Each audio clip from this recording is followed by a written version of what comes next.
Good evening, everyone. We're going to give it just a few more minutes to allow everyone to log in with us live, and then we will get started.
Good evening, everyone. I'm Katissa Johnson. I'm one of the counselors here at Chattahoochee High School.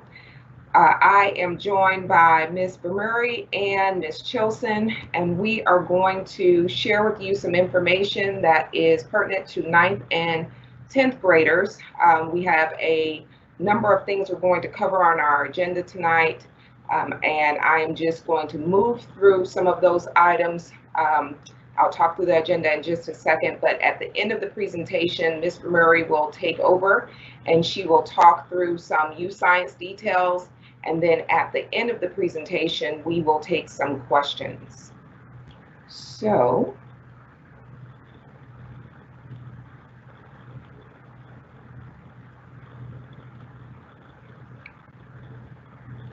just a second. Okay, so our agenda for this evening, we're going to talk about the parent portal.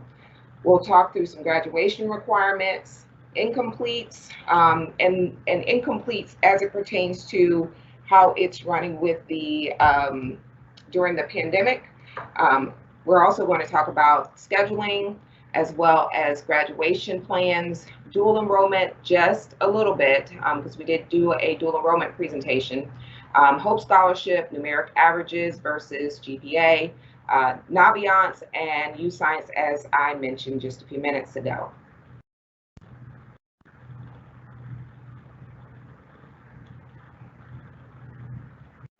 So let's get started. Okay, so I'd like to start first by talking about the campus portal. We are seeing now that we are in the middle of the year that there's a even greater need for parents to be logged into the campus portal and using this tool as much as possible to stay on top of what your kids are doing in school. The parent portal is easy to log into. If you follow these directions here, go to the fultonschools.org website. You will see under students and families that the campus portal directions are right there, or you can click to the very bottom of the page for fultonschools.org. See the arrow that is listed here on our screen here, and it will take you straight to the campus portal to be able to log in. If you have done campus portal and you've forgotten, there are directions on the page to give you a reset option to get your login again. It's really helpful for you to be able to follow your students' grades. You can set up alerts there. You also can see discipline, and you can see your students' attendance. And this is really helpful for parents who have students that are in remote learning. That will be a way for you to be able to follow whether or not they are logging into class.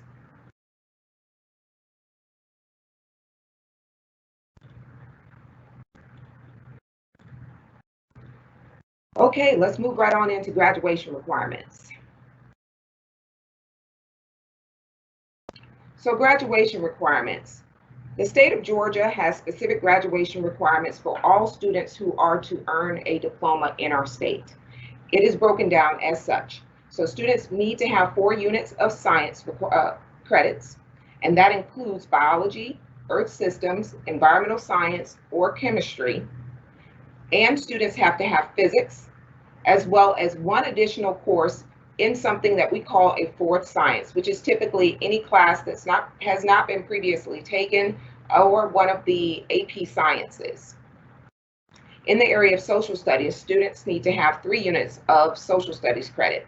That begins with a semester of government, which we have students that take AP government. 1/2 of that is used for graduation requirements. Students need also world history. They also need US history, and they need economics. Economics is also a semester course. If a student takes an AP option for any of those courses that I just mentioned, those classes can be used for graduation requirements. In the area of English, students have to have 4 units of English. A 9th grade lit is required, as well as an 11th lit, which is our American Lit course. Of course, the AP Lang class also has American literature, so that can be used in replacement to the American literature class. They also need 2 additional courses, which we offer 10th lit here at Chattahoochee High School, as well as multicultural lit 4-year. Students can take dramatic writing, or they can take AP literature. In the area of math, students must have 4 units of math to graduate. Most students will start with Algebra 1, move to geometry, take Algebra 2, and then they will take a 4th math class, which can be pre-calculus or AMDM. There are some students that are going to begin on our accelerated track, and those students will take usually accelerated algebra is what we call it, but it's algebra and geometry A. The second course is accelerated geometry B, algebra 2, and the third course is called accelerated pre-calculus. They will end with a 4th class, which could be an AP calculus, whether it is AP AB or AP BC, or students can take AP statistics. Also, students must have a 3 units, of fine arts, career tech, or world language. Now, any combination of the 3 will satisfy the high school graduation requirements. However, you must be careful in understanding that high school requirements may differ from college requirements, and most 4-year schools require students to have at least 2 years in the same world language. Additionally, you will find that some colleges will require a unit of fine arts. We'll talk about that in just a second. So what you choose, you'll need to do your research to discover what things are best for your particular path. In the area of health and personal fitness, you must have a total of 1 unit. Half of it is health, and the other half is personal fitness. In electives, you must have 4 units of electives. And electives will be anything that is not already previously mentioned. So let's talk about the transcript. So the transcript looks a little like this image here. This is an actual transcript that we have printed here, and we've blocked out the information. At this point, 9th grade students will have this much information. This is a semester of 9th grade year that's here. If the student is a 10th grader, you will see 3 terms that will be marked. So the transcript is an official document. It is a record of all of the grades that have been earned, the numeric average that the student has, which is listed right here under the GPA summary. That's where you'll see the numeric average. Any courses the student has taken, and the credit that has been obtained. This is what we send to colleges when students are prepared to apply to college. You want to make sure that you look at your student's transcript and see if there are any errors. If there is a credit missing from middle school that you were expecting to come in, if a student is in accelerated science and they only have a limited amount of credit versus what you were expecting to come through, those are the types of errors that you'll want to point out to us right away so that we can get them corrected. I want to make sure that it's understood that this record is permanent. Students, once they earn the credit, that credit is there, or once they've earned a grade, that grade will remain, even if they go to summer school to get credit that was not previously earned. The student will have both things then marked on this permanent record. So let's talk about how to understand the credits. So to understand credits, we must talk about the grading scale first. In our grading scale, we are on a 10-point scale. Students must earn between a 90 and 100 in order to get an A, 89 to 80 to get a B, 70 to 79 for a C, and anything under a 70 is an F. Students that are in honors classes, AP classes, or college level courses are also given an additional 7 points per grade. In earning credit, all classes earn a half a credit per semester, regardless of the subject. When a student is in what we call a year-long class, that student is earning credit halfway through the year, but they will remain in that subject for the full year, therefore earning 1 total credit in that subject. Promotion requirements. So in order for a student to be promoted to the next grade, the students must earn a certain number of credits at the end of the school year. So if you are currently a 9th grader, in order to move to the 10th grade, you must earn a total of 5 credits. If you are currently a 10th grader, to move to the 11th grade, you must earn a total of 11 credits. 11th graders moving to the 12th grade must have 17 credits, and 12th graders, in order to graduate, must have a total of 23 credits. So what happens if you fail a class? How do you make it up? So we have several things we can do. We can put the class back in their schedule. We can have the students sign up for summer school, and summer school is done through Fulton Virtual, it's done through Georgia Virtual. There are some options for students to go face-to-face. There are a few, but there are some.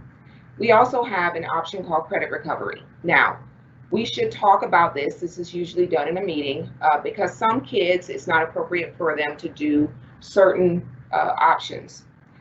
Students specifically in credit recovery, if it is an athlete, want to make sure that it is not a course that is needed for NCAA, because NCAA will not accept credit recovery. So we should have a full-fledged conversation so we can make sure that we select the best option for the student. So I mentioned before, I apologize, I have moved ahead or moved back.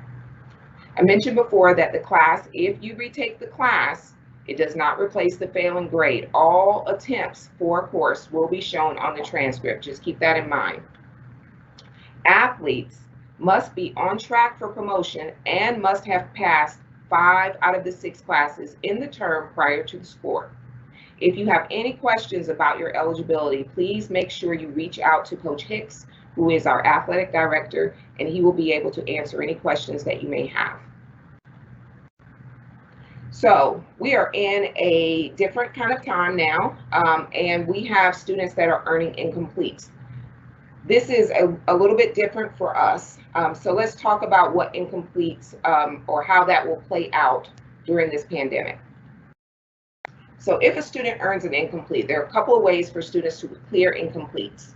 And at this point, you really want to check your student's transcript to see whether or not an incomplete was earned. Students can earn an incomplete for a number of reasons. Either the student did not earn enough or did not do enough assignments in order to get an actual grade, so therefore an incomplete may have been assigned, or the student may have failed the course and did not obtain a high enough grade to be able to move into our Edgenuity program, and therefore may still have an incomplete on their transcript. So you just want to go in and check to see if your child has an incomplete.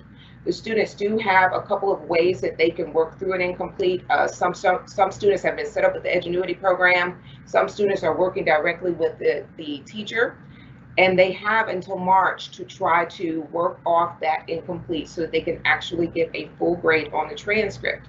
Any student who is still not done with their incompletes by March can be signed up for summer school so that they can then try to work through their incompletes during the summer session. So what will happen if you do not do the incomplete March or summertime? Then what will happen is the student will be assigned a WF. Now, the WF still holds the child in a harmless position in that WFs indicate withdrawal failing, but they do not average inside of the GPA. That will mean, however, that the student did not earn the credit for that particular portion of the course, and the student will have to retake that part of the class. So if your student ends up with a WF, please make sure that you reach out to the counselor so we can discuss the options for retaking the class. So let's talk about scheduling. So we are now in the scheduling season. If you are signed up for the campus portal, you will be able to see the academic plan that's listed in the campus portal. And using the academic plan, you will be able to go in and see where the teachers have gone in and made recommendations for the courses for next year. The academic classes are typically listed ahead at the top, and you can kind of see the subject here. This is English listed here, and then you see math, and then it's followed by science, and then followed by social studies. So you will be able to see the subjects where teachers have made recommendations for the courses for the coming year. The courses for the coming year are in red, whereas the course that the student is currently in would be in black, or previous courses as well.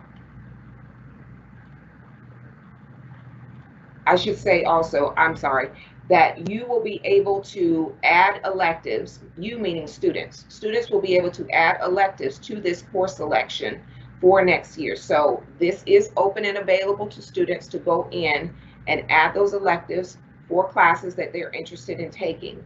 Be sure that you make sure that you have enough courses selected here.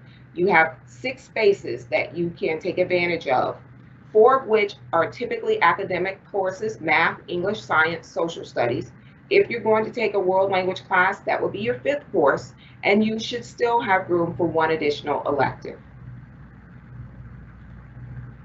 All right, so let's talk about a typical schedule. So if you are in the 10th grade, or I'm sorry, if you are going to the 10th grade, your typical course schedule would look like this. You'd have 10th grade literature, you'd have world history, you'd have either chemistry or environmental science. Usually the math determines which of the 2 you take. You will have either geometry or accelerated geometry B or algebra 2. There are some students who are further ahead in math, so they would go to the next course in the progression. Students, as I just mentioned, may be taking world language, or they may be taking an elective.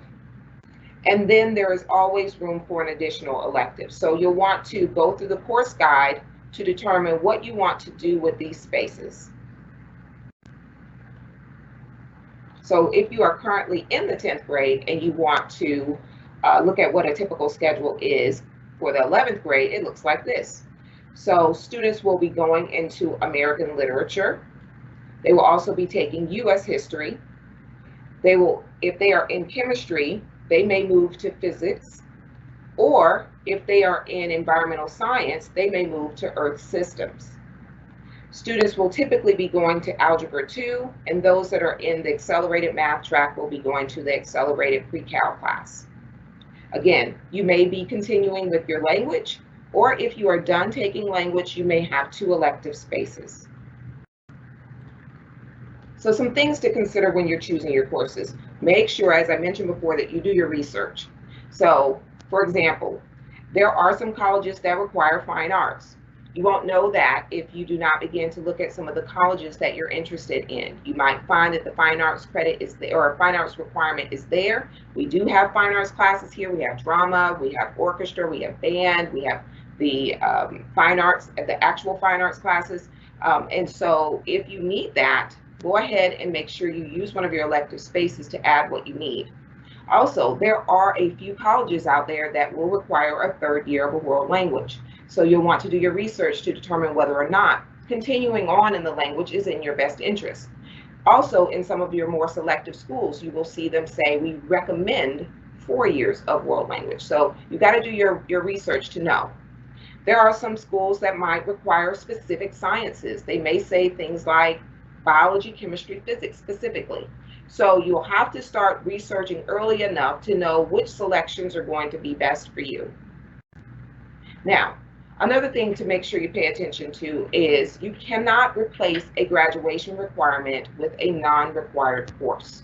However, you can make room for that course. For example, if you're interested in taking AP Computer Science next year, however, you want to keep both your world language and you're taking band, you'll need to make sure that you take an academic class over the summer to make room for the AP Computer Science class that you want. Now, one of the popular things for kids to take is for them to do something like world history or to do US history. They could just as well have taken an English class. That is totally fine for us. However, you have to keep your classes in sequence. So you won't be able to say, oh, I will take computer science this year and I will just wait until next summer and then I will take my US history course. We will not allow that. If you want to take a class that will move one of your requirements out of the way, you will have to take it the summer prior to when it would be scheduled. Otherwise, we will put that course in the schedule for you. All right, so some graduation planning. So this is how those graduation requirements that we went over earlier kind of lay out. So you'll see that each year you have one of the courses in the subjects that we discussed. So a student would take, maybe in the 9th grade, you'd take Algebra 1, Biology, you'd have a semester of Government, a semester of Health, your 9th grade Lit, you might have taken a CTAE class because you're following a pathway, and then you may have your world language. So you'd continue on in the progression, going from algebra to geometry to algebra 2, and then maybe you take advanced decision making or pre-calculus. The same is true in science. We go from biology to environmental science to earth systems, and then we end with the physics course. In the area of social studies, government is a semester, that's 9th grade, and then in the 10th grade, we have to take world history, then US history, and economics is our last course. English, we have a year of 9th Lit, we have a year of 10th Lit next, then we have our American literature, and then multicultural Lit is one of the options, or a kid could take the dramatic writing class, or they could take, if they were ready for an AP class, they could take their AP Lit class here. So we just follow the progression along. That's how you do the plan. This would be a blank one. So you could take these same requirements here and decide how you're going to plug them in. But the courses are listed in order of progression. So you must keep the courses in progression. We won't allow you to move them around. So make sure if you want to add something in, you can go ahead and plan for it. But think about the summer. If it's the summer between 9th and 10th grade, you can take a course so that you can make the room to be able to take something additional. Something else to consider is your overall load. So Chattahoochee has gotten a really wonderful reputation for being a place that we really care about our kids, we care about our staff. We want to make sure while our kids are super high performing, we want to make sure our kids are very balanced. So it's important that you think about what your current load looks like. If this year has been kind of tough, you found yourself staying up really late trying to get your homework done, perhaps the load is too much, and you might want to think about how to make that adjustment for next year. Conversely, if you found that, you know, I really didn't have to spend much time studying and I was really able to get very good grades, then maybe you're prepared to move up a little bit. Students are not tracked, so you can move from one year to the next, from honors over to an AP class if you're prepared. You can move from on level to honors. You can move down from honors down to on level, or from AP down to honors or on level. You just need to think about what is the best thing for you, and you need to make the adjustments accordingly. There are going to be teachers making recommendations. However, you'll want to consider what's being recommended for you, and then think about what else you have to balance. Like, are you doing clubs outside of school? Are you volunteering outside of school? Do you have family responsibilities that are pulling on your time that will make it very difficult for you to manage all of what's been recommended for you? Then you might decide that you're going to make some adjustments so that you have the time to do what you need and perform well in school. It's really important that you set up something that is achievable for you so that you can get the GPA that you are trying to aim for, and you have proper balance so that we can have a healthy time here in high school and that we are able to have a wonderful experience while we're here in high school. So we've got some scheduling opportunities or some dates for students to be able to ask questions that are coming up, and we want to just make sure that everybody is aware of them. So coming up real soon, we had the dual enrollment night about 10 days ago, and we have a question and answer session because we're starting to get some things rolling in. I want to remind you all that there are only 5 counselors for about 1,500 students when we do get into scheduling season. So we really have to think of creative ways to be able to get our kids the answers that they need to be able to do proper scheduling. So we set up a lot of these question and answer sessions so that students can come in and get their questions answered and be able to get through the scheduling season. So we're going to kick off everything with this dual enrollment question and answer session that's going to be on the 16th. We also will begin online contracts. Students will be able to take up to 3. We believe it's going to be up to 3 online classes. And so students will be able to submit online contracts up to the 26th of this month. Also, large group scheduling question and answer session will be on the 18th. We also have individual meetings. If after you go to a large group session, after this meeting, you still find, okay, I really need to talk with you and work some things out. We're going to run 10-minute sessions on the 25th and the 26th. We will have appointments that we will send links out for people to make 10-minute appointments. Then we will have a couple more dual enrollment questions and answer sessions on the 10th and the 30th. All right, let's talk quickly about dual enrollment. So we did have dual enrollment night, like I said, about 10 days ago. If you are interested in dual enrollment, you happen to miss the presentation that was done, if you go to chsmowr.weebly.com, you'll be able to see the presentation posted there, and you'll be able to get the specifics about how to apply, what schools we use, what the instructions are for taking the steps for applying. If you are a rising 11th grade student, you are eligible for dual enrollment, as well as rising 12th grade students will be eligible for dual enrollment. This is free for the local colleges. We use most often, students go to Gwinnett Tech and they go to Georgia State Perimeter College. We do have some kids that are doing Georgia Tech, and that is mostly our distance math, and students are coming from the BC math course. Those are the students that will be eligible to do the Georgia Tech program. Students must fill out the dual enrollment interest form in Naviance. Once you fill out that interest form, that is going to put you in the group that you need to be in order to get the communication from our coordinator about things you should be working on in dual enrollment. It is a very large process. So having the help of the coordinator is going to really allow you to get through this process, but you'll want to get started as soon as possible because there are a lot of steps to get through. If you plan on taking any college courses next year, please make sure you check the updated admissions requirements for Georgia State and Gwinnett Tech. So with the pandemic, some things have changed, and last year was the first time they made some adjustments for the limits on what you could take, how you would continue if you withdrew from a course. There are a lot of stipulations in there, so you want to make sure that you read through all of the guidelines and you understand the admissions requirements. So something to think about, we had a large participation this year, but students that are successful in dual enrollment are very highly motivated students. They're usually very good self-starters, they're organized, they don't depend on recovery that we set up in high school because, as we know, college doesn't offer those things.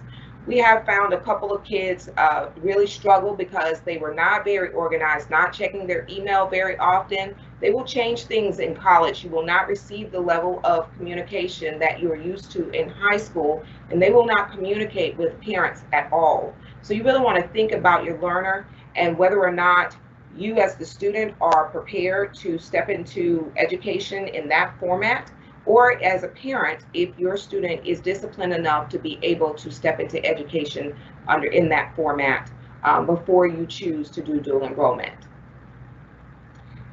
Know that as far as the scheduling season is concerned, we will not add the college classes until we can see that a contract has been submitted and you've actually applied to the college. So when we put in the dual enrollment placeholders, that's our understanding that you have now entered the process of being or applying to that school to be admitted. Once we see that you have been admitted, you will need to send us some verification showing that you've been admitted. And you will need to send us your schedule. Then we will change that class over to the college course that is indicated on the schedule that you have. The deadline to apply for dual enrollment for fall of 2021 is March 31st. So if that is something that you're interested in, I would go ahead and get started. So let's talk about Hope Scholarship. So the Hope Scholarship and Zell Miller Scholarship, there are 3 different components that I'm going to touch on real quick.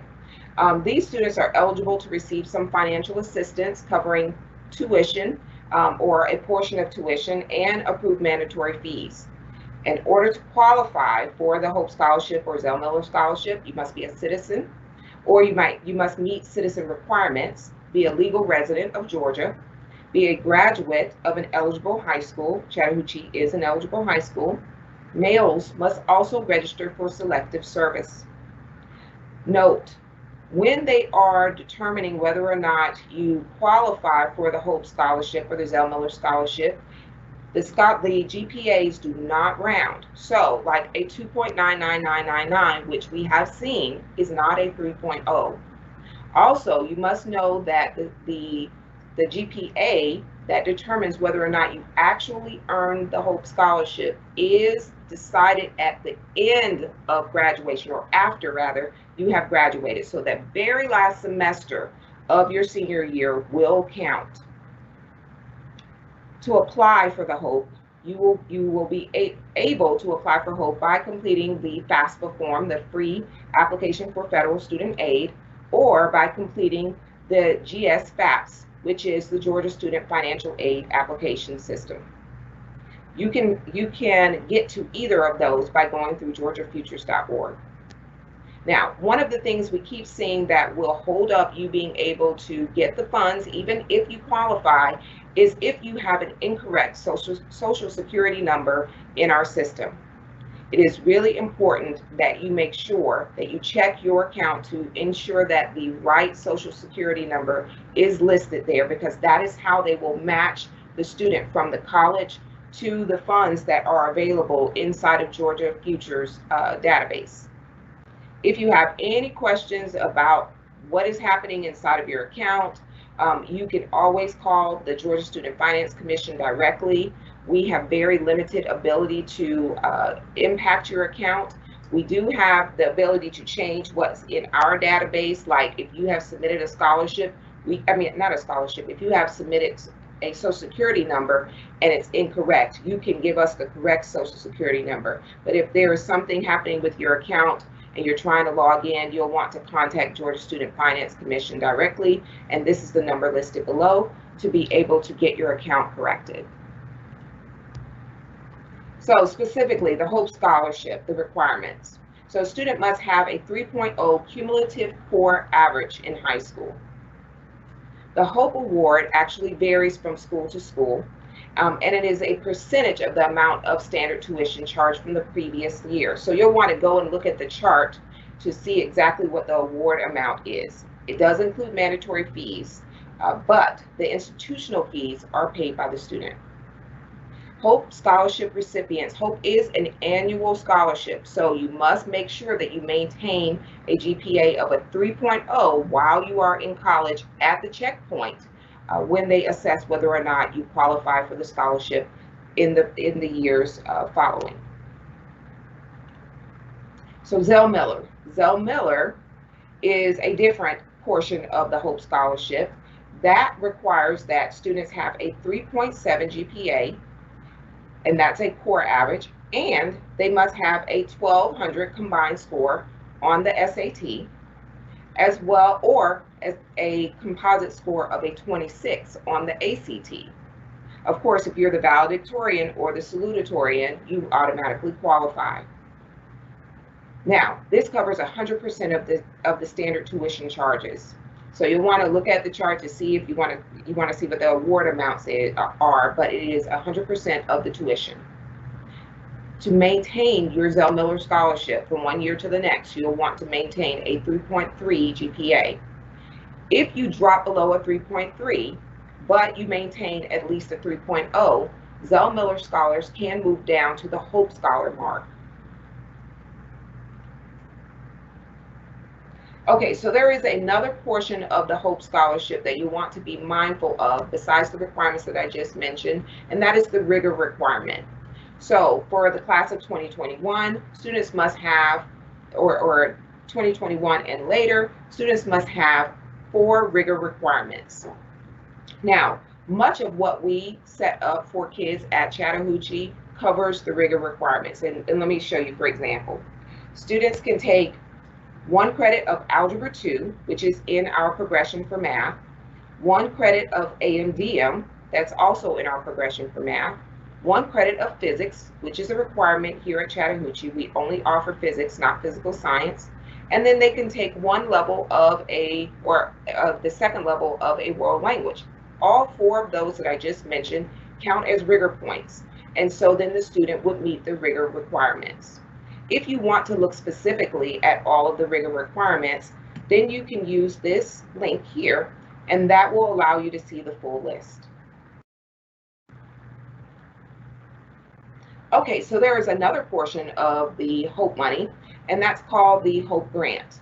So there is no minimum GPA for the Hope Grant, and the Hope Grant is for students that are seeking a certificate from a technical school, and the students do not have to be full-time enrolled.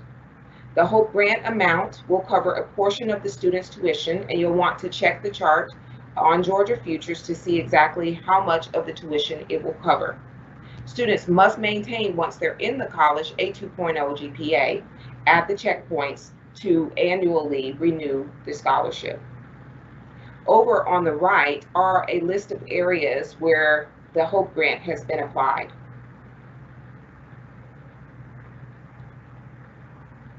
Okay, so let's talk about the numeric average versus the GPA. This causes a little bit of confusion for parents and students, so I'm going to try to make some clarifications now.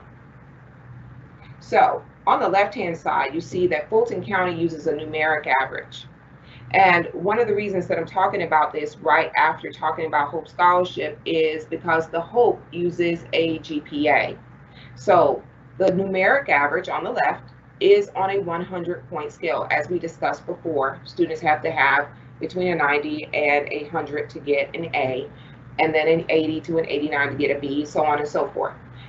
When we talk about GPAs, GPAs are typically on a 4.0 scale. So an A is 4 points, a B is 3 points, C is 2 points, and F's are 0 points, but they have to be counted.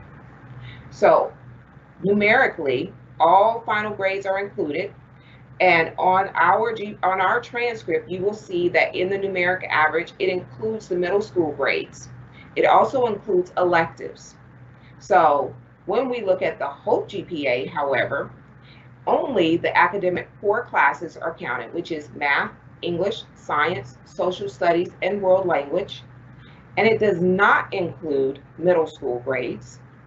Anything that falls into the category of an academic class using the course numbers that we schedule students with, that falls into an academic area, that will count. For example, if a student is in debate, that is an English elective, and it will count for Hope. When a student is taking something like sociology, which is not required for graduation, it is still a social studies class, so it will count for Hope. So there are some differences there that students can take advantage of that will help them with the Hope GPA. So let's talk about weighted versus unweighted. So we only report a weighted numeric average. Students are able to get 7 additional points for every grade in an honors, AP, or college level course. When we look at the Hope GPA, that is unweighted, or we probably should say reweighted. The 7 points are removed for the courses that I just mentioned, college, AP, and honors classes. Then the course is converted. So once the 7 points are removed, then it's converted to the 4.0 scale. And then if the course is a college level course or an AP course, then an additional 0.5 will be added back to the point scale, or the points that are converted for the Hope GPA. When we look at the transcript, that is calculated by Fulton County. The numeric average you see on your transcript will be calculated by Fulton County. However, the Hope Scholarship is not calculated by Fulton County, nor will you see it on the transcript. The only place you can see your student's Hope GPA will be on GA Futures. You will have to go there in order to see the Hope GPA and to keep up with it. About 2 weeks after grades come out on the transcript, we will usually upload information into the GPA, the Georgia Futures database, and you will be able to see your new Hope GPA calculation. So just keep checking back about 2 weeks later, and you'll be able to see that information updated. Okay, so Naviance. I want to just point out something really quick about Naviance, and then I'm going to have Ms. Vermurray come in and talk to us a little bit about U-Science. But I want to say really quickly that Naviance is a tool that all students have access to now, 9th, 10th, 11th, and 12th graders. There are different types of announcements that we will be making to students to keep them informed about things they should be working on, to help them to work on career interests, to help them to begin their college exploration. Definitely when they get to the junior year, we begin to tell them things to do as far as college is concerned. And then once they get to their senior year, we will actually use this tool to send out transcripts and other documents like letters of recommendation, school reports, counselor recommendation. Those things will also go out through the Naviance system. It is important that the students begin to get familiar with Naviance so that they can then stay on top of any announcements that we are making for their classes. In a second, Ms. Vermurray is going to come on and she's going to show you how you get to U-Science using the class link. All right. Hello everyone. I am going to share my screen. Okay. So I'm going to walk you through a program called U-Science. Let me see, can you all?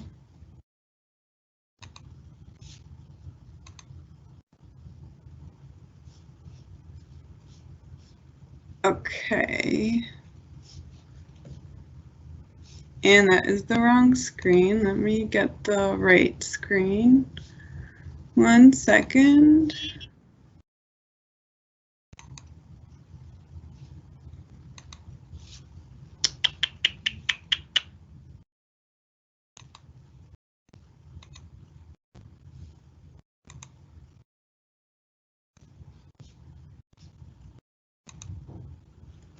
And the same thing is happening as was happening when we were practicing this, Ms. Chilson. Ms. Johnson, are you able to pull up the slide again? Yes, yes.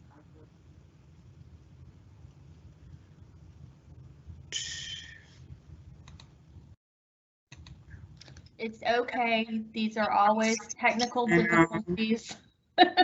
Always happen. And for those of y'all in the chat, before we get started with Ms. Vermurray, Ms. Vermurray was answering some questions, as was I, but there's a ton of questions, so we will get to them as we can. Okay, Ms. Vermurray, ready to go? Yes, okay, so Ms. Johnson is currently sharing. Okay, let me just backtrack first. So U-Science for the 10th graders that are on this chat, most of you should have taken the U-Science assessment. And what the U-Science assessment does is it measures your strengths, interests, and aptitudes and skills in a variety of areas. And it comes out with results for you all. And those results point you into certain career paths or educational or post-secondary paths. So it's a really cool tool that has recently been made available to the county, and all 10th graders are supposed to take this test. So if you have not taken it, and if you have taken it, just to access it again, you will have to go to your Infinite Campus. And once you've logged into the Infinite Campus, at the bottom left, there's a More tab. You would click on that More tab, and it'll open up a new tab on the right-hand side called SLDS Portal. Click on that, and then you'll go to the icon called My Career Path. And then from My Career Path, you will click on U-Science, and that's how you access U-Science. So if you've taken it already, the test, your results should be up on that tab. And if you have not taken it, this is how you get to the assessment to take the test. Now, the next, Ms. Johnson, I don't know if you included system audio when you were sharing your screen. Not. So this is where we have to figure out, let me. I'll do it now. Okay.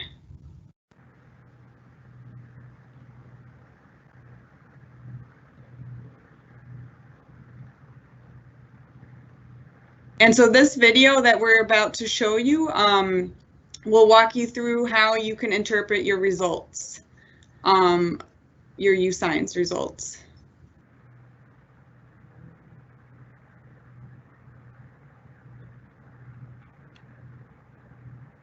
I am not seeing the video link.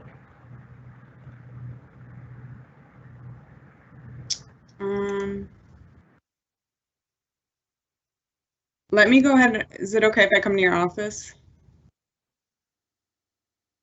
Yeah. Okay, and let's figure this out. Thank you for holding, everyone. 1 second. Ms. Chilton, do you want to jump in with some live answers to some questions? Sure. So, and I'm at home and my kids just got home from baseball, so be patient with me.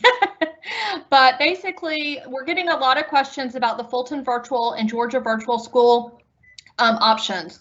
One of the things is that students can take summer classes, usually limited to maybe 1 credit in the summer. A full credit of Fulton Virtual School does cost $450. A full credit of Georgia Virtual School is $500 in the summer. However, if a student wants to be able to take a class in their schedule next school year during the school day as one of their 6 periods, it would be free to do. However, those requests have to be done by February 26th. An email did go out earlier this week with the link to the Google form as to how to request a course. It was a whole contract, kind of an online course contract that had to be completed by February 26th. And really that is for us to get an assessment of how many numbers and things like that we have. What I would say is that you do need to request those classes. There is a limit. You can only do up to 3 periods of classes or 3 half credits per semester in your schedule. It does allow for some flexibility. I know someone was asking in the questions about remote learning and the remote learning stuff.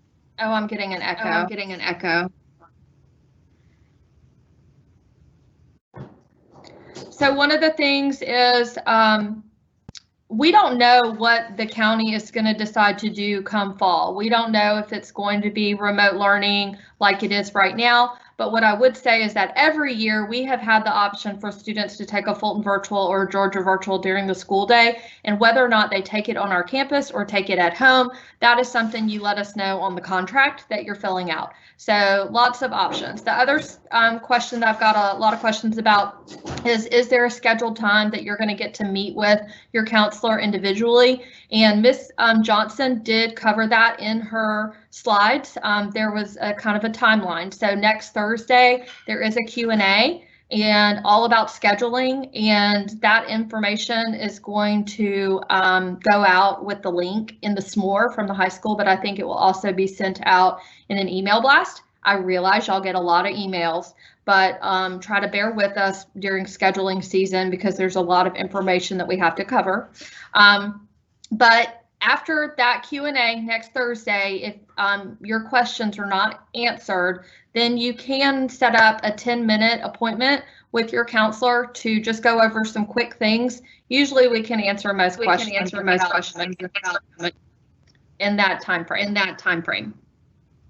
Okay. Is everyone able to see, or Ms. Tilson, Ms. Johnson, are you able to see my screen? I can. With the U-Science on it? Yes, ma'am. Yes, okay. ma'am. If we're ready, then I will go ahead and share the video for U-Science.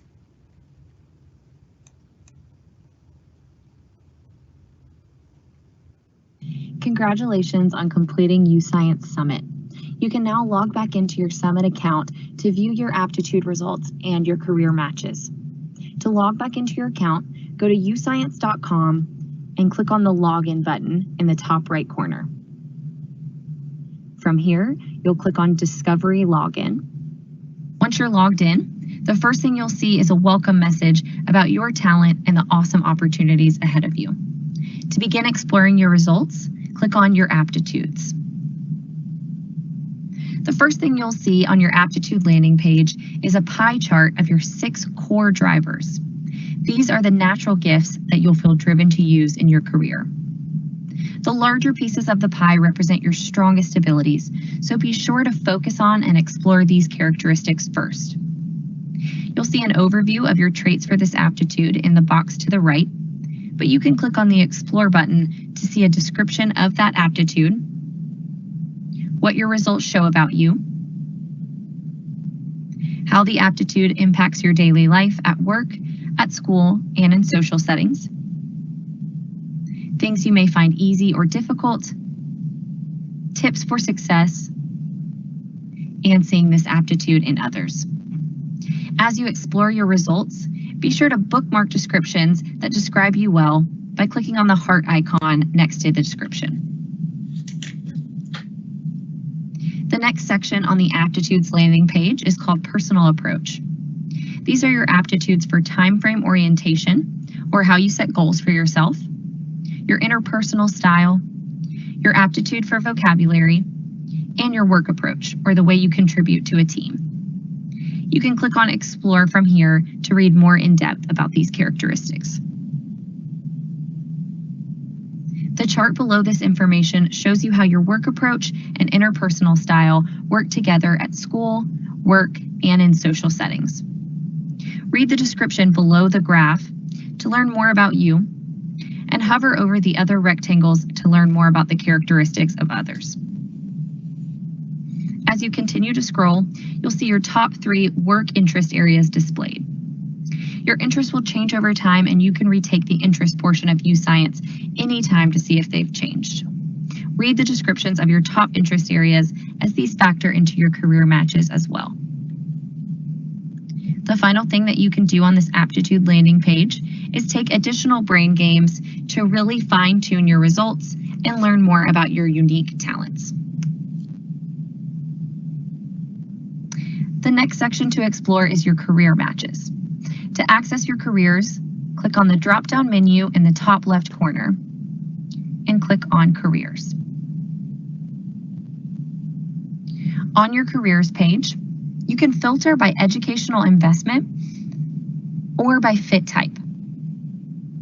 When you sort by aptitude fit, you'll see your careers where your aptitudes align well. When you sort careers by interest fit, you'll see careers that specifically match your interests. Sorting by overall fit will give you your best matches, showing you careers where you have both an interest and an aptitude for the career. You can also search for a career rather than scrolling through the database by using the search bar in the top right corner. When you click on a specific career, you'll see an overview of the career at the top of your screen. Scroll down the page to see what a day in the life looks like for the career and core tasks associated with the career. To see how your aptitudes and interests line up with the career, take a look at the aptitude fit graph and the interest fit graph. Keep scrolling to see related careers, education requirements, and best majors or career programs. Next, see expected job openings and salary information. Have a specific location in mind?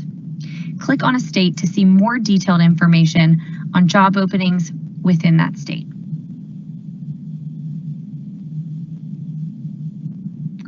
Finally, see what industries typically hire people in this career. If you're still interested, make sure to save the career for future reference at the bottom of the page. You can access all of your saved careers by going back to your careers page and clicking on the Saved Careers tab. The next section of your UScience results is the Describing You section. Here you'll find terms that describe you well and statements relating to each of your aptitudes that you can use in resumes, college essays, and cover letters. As you read through this discussion guide, you can remove any terms or statements that you feel don't describe you well. The final area to explore is the colleges section. This section is especially important if you're a junior or a senior in high school and you're planning on visiting or applying to colleges soon. There are different ways to filter your search. You can filter by duration, location, distance, or cost. After you filter your choices, you can select a specific college to learn more about it. The information provided includes various statistics about the school, including cost, admissions rate, and student demographics. As you scroll, you can also see average graduation rates for the college, as well as the admissions criteria they use when selecting students. Next, see financial information and fees for attending this school. And finally, undergraduate majors that are offered. If there's a particular career that you're interested in, check and see that the major or majors associated with that career are offered at the specific colleges you're exploring. And if you're ready to take the next step, be sure to save that school by clicking on the Save School button at the bottom of the screen. Enjoy exploring your results, and don't forget to share them with a parent or guardian. Okay, well, thank you for hanging with those technical difficulties. And as you can see in this video, it's a great tool if you want to sit with your student, or students you want to sit with your parents and just go over your results. And you can map out your strengths, you can look into careers, and you can look into different post-secondary education opportunities. So please take some time to look at the UScience results together. And I'll turn it back over to Ms. Johnson and Ms. Chilson, if we have any more questions coming in. I think now is the time where we can answer more questions. I know one of the questions. I'm gonna mute you guys. One of the questions I just got is about rounding GPAs. Do GPAs round? And I put it in the published chat. So the student said, if I have a 96.5 GPA, would it round up to a 97? It does not. So GPAs do not round up. It doesn't round up for Hope Scholarship or Zell Miller, doesn't round up on your transcript. So please know, even for like Honor Cord senior year, you have to have a certain GPA at the very end of your fall semester of senior year to be awarded any kind of honor cords, and it is always a surprise to some seniors that we do not round to get up to that higher level. Same with Hope Scholarship. If the GPA that Georgia Student Finance Commission calculates is a 2.99999, it is not a 3.0. That means the student would not be Hope eligible. Ms. Johnson, do you have anything? Yes, I want to jump in here. I see one that asks, so if you have a 98 GPA, does that mean that you have a 3.0 GPA? I'm very glad someone asked that question. You cannot cleanly convert the numeric average over to a 4.0 average. You literally have to go in and convert every single grade. One of the things you've got to be mindful of is the numeric average that you see from us that is listed at the top of the transcript is a comprehensive average. It includes your health grade, it includes weight training if you took it, your art classes. But when you're talking about Hope or when you're talking about college GPAs, many times colleges will not include your non-academic classes, and definitely Hope will not include your non-academic classes. So you must go in and do the conversion, strip off your honors points, do the conversion over to the 4.0 scale, reassign the 0.5 if the class applies for a AP class or a college class, then go in, add all of those quality points up, divide by the number of grades you've got, and that is when you will see the GPA. Gonna throw it back over to you, Ms. Chilson, if you've got one.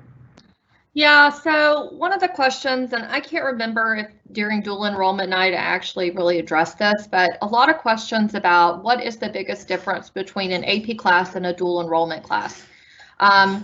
Dual enrollment classes are college credit, but just because it's college credit doesn't mean it will transfer to the college that you are hoping to eventually end up at. You have to do the research on whether or not it's going to be transferable. That's number one. AP classes are very standardized. So a student in California or Maine or Minnesota or wherever, they are taking the exact same curriculum for an AP class that our students in Georgia are taking. So colleges do see on an AP exam score at the end of the year, you know, when you submit your scores to get sent to a college, they are seeing that standardized score. And in the admissions process, they're seeing that you opted to take the AP, or maybe that's all that was offered. Some schools don't offer dual enrollment in other states. So, you know, there's that comparison factor. You know, the other thing about an AP class is you only earn the college credit if you score a certain score on the AP exam in May. So, you know, that's something to consider too. There are some students that aren't great test takers, so maybe dual enrollment might be a good way to try and earn college credit, or maybe it's a financial reason because dual enrollment does allow up to 30 credit hours of dual enrollment classes for free while in high school. There is a cap on it now, but there are some big differences between AP and dual enrollment, and it's really dependent upon your student or what you think is best for your student or the long-term plan. So just know that just because one student is doing a certain option means that it's the best option for your kid. The other thing is some students mix and match. You know, they might take one dual enrollment, they take an AP, and they do a Fulton Virtual or a GABS class. So, you know, that's the thing with high school scheduling these days, is that there are so many options, way more options than we had when we were kids. And just know that, you know, every student's schedule may look slightly different, and that's not a bad thing or a positive thing. It just might be what works for their student.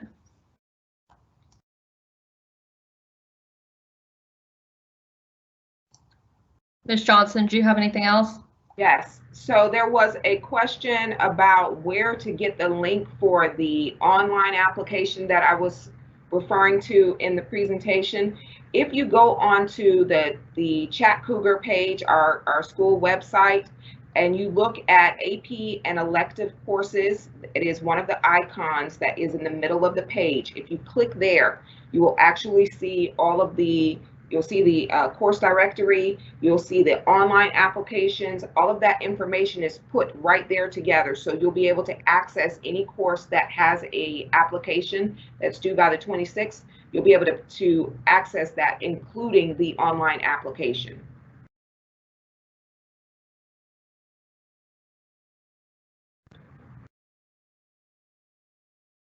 Any other questions you see out there, Ms. Chilson? I do see, Ms. Murray, I see a lot of questions about taking U Science as a freshman. You want to answer that one?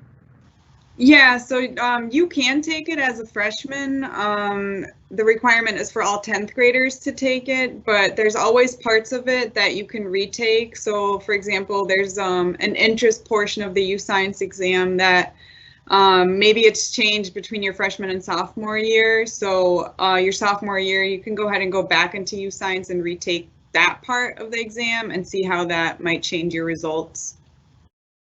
But if you, so you can take it freshman year, and if you don't have time to take it freshman year, you don't get around to it, you will be required to take it your sophomore year.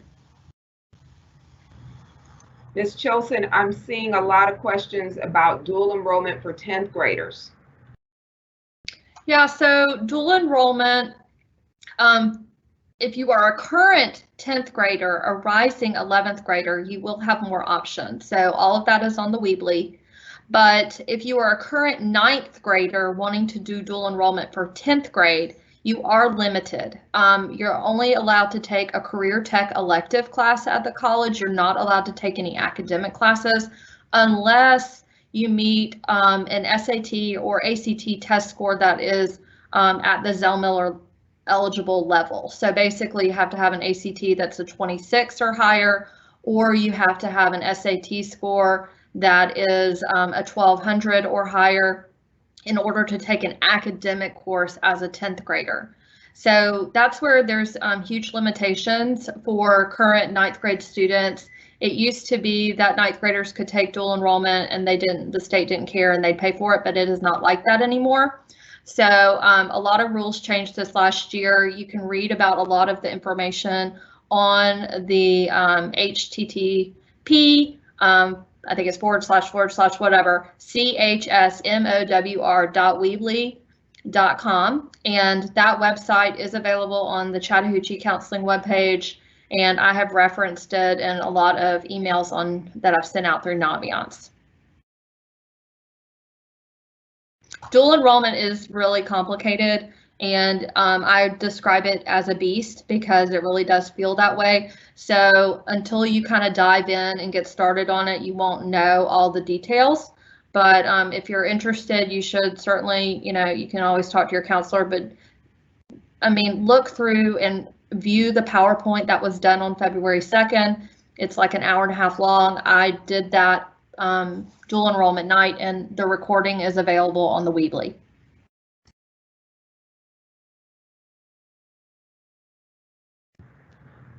I do see a couple of questions about summer school, asking about what you can do in summer school. Typically, I just want to caution those of you that are considering summer school as something to take this summer. Usually, summer school lasts about 6 weeks. And so you want to think about, how much material you would be covering in a 6-week time period. You could easily be spending most of the day in just one course. So the most that we usually would sign a kid up, if a student is going to take a full year of a course, we probably say that that's enough. We will let kids do up to 2 credits if it's necessary, but that usually should be a class where you are repeating and it's not brand new material. But if it's brand new material, we really want to talk about that. Maybe 1 class is all you want to do in that format. I see someone asking about taking 2 levels of a course during this summer. That may not be the way to go there.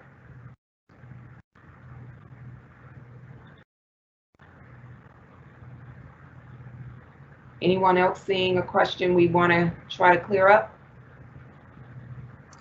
I'm going to clear up this question about how a student can view their current GPA. One, I know you already talked about the Fulton County transcript.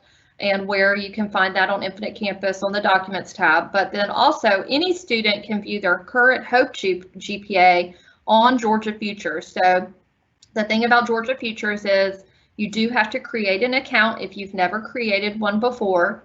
You do have to list your current high school. I will say that some students get tripped up on what high school they go to, because sometimes they'll say it's Chattahoochee County High School, which is another high school locally.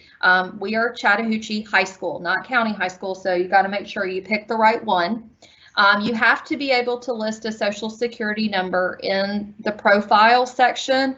If you have your social security number on file with Chattahoochee and you enter it in on the profile, then it's able to get matched up, and then you will be able to see your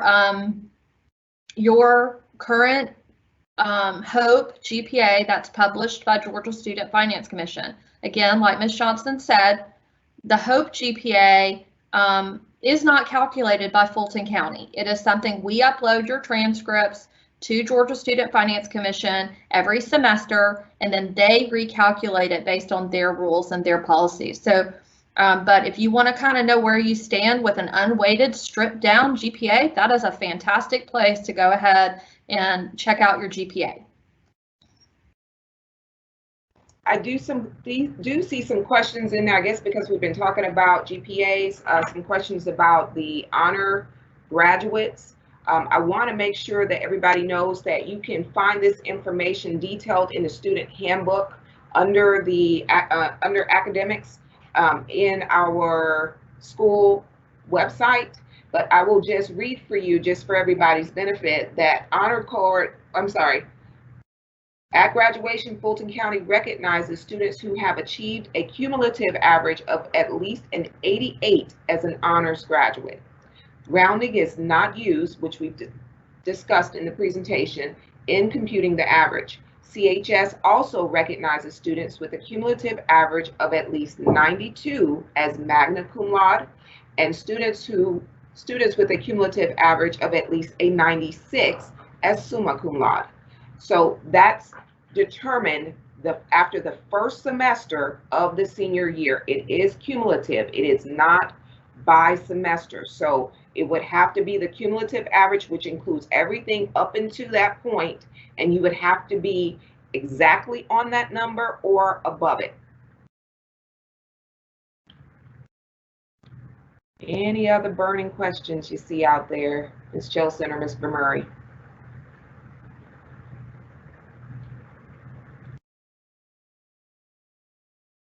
So I sat in on the financial aid presentation back in October, and somebody's asking specifically about, are only U.S. citizens eligible for Hope Scholarship? And that is one of the requirements. You have to be a U.S. citizen, or there is a provision if you are a green card holder, but even the financial lady would not give specific details about that piece. So I recommend that anybody that is questioning any of that, go to the Georgia Student Finance Commission website. There are very specific policies about who can receive the Hope Scholarship. Let me see if I can see any other questions that are standing.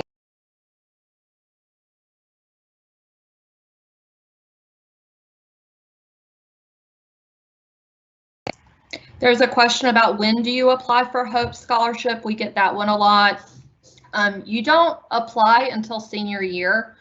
You do have to either submit the FAFSA, which is the free application for federal student aid, which automatically enters you into the application process, or you can do a quicker application called GSF Apps. Again, it's through Georgia Futures. If you haven't familiarized yourself with that website, it is used a lot. It's used for dual enrollment. It's used for college admissions. It's used for Hope Scholarship or Zell Miller Scholarship. So it's one of those things that you should familiarize yourself with. Georgia Futures website. There is a college planning tab. There is a Hope Scholarship and Zell Miller Scholarship tab The other thing about Hope and Zell is that you do have to have certain amounts of rigor. I think Ms. Johnson talked about the rigor requirement. Rigor for Hope and Zell is very limited. Almost every student in our school, almost every student meets the rigor requirement because an on-level chemistry and on-level physics and on-level algebra 2 and on-level Spanish 2, all of those count as rigor. So most students meet the rigor requirement, but if you're concerned, definitely talk to your counselor during your junior meeting. We do meet with every junior each year in the fall semester. This year we did them remotely, but every student in our school does get a junior meeting. If you haven't had yours yet and you have a junior in your household, we're still kind of working through them. But yeah, I mean, we talk about those kinds of details during the junior meeting. Let me see what other questions that I'm seeing stand out. There are a lot of questions, guys. I think we've answered about 150. I've done a little scan. I think we've pretty much kind of covered everything. The ones that we found would be helpful to everyone, we did publish. And so this information will be available when we upload it. So you'll be able to find this on our counseling page. Are we uploading to YouTube as well? Yeah, I think we'll upload it to YouTube, and then it'll be linked on the counseling page. Perfect. So if you want to refer back to any of this information, please do so by going to the counseling page and going to the YouTube video that we'll have a link for as well, possibly on our school page. So we want to thank you all for coming in tonight or joining us tonight for this information. Please, please, please take advantage of the scheduling dates that we have set aside for everyone. We find that in these larger formats, someone usually asks a question you hadn't even thought about, and we can really cover a lot of ground using these events. If you think you're interested in dual enrollment and you're still trying to ponder a few things, make sure you come to the dual enrollment question and answer session, because as Ms. Chilson mentioned, dual enrollment is a beast and you cannot do that at the last second. So make sure you go to the session, because you might find that people are starting to work on some stuff that'll help you get through your application or contract. Any last second thing announcements, Ms. Chilson, Ms. Murray, before we say goodnight? I think we're good to go. Okay, thank you everybody for coming, and we will see you all on Tuesday.